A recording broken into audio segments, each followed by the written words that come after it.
Sirena, que nos va a explicar un poquito la gran diversidad biológica que hay en el cañón de Río Agua, la flora, también tendremos otro personaje que nos explicará la gran diversidad de fauna cada vez que y a lo largo del trayecto veremos diversos personajes, ¿no?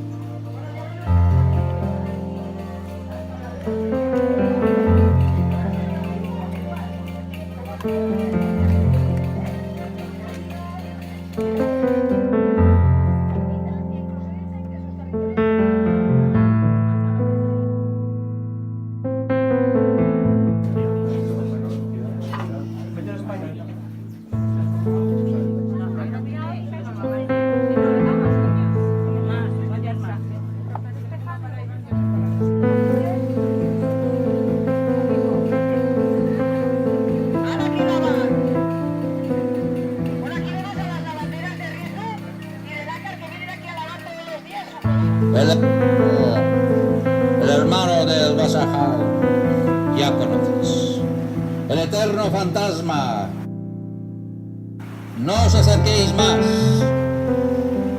Ese es territorio mío. Con mucho amor y cariño.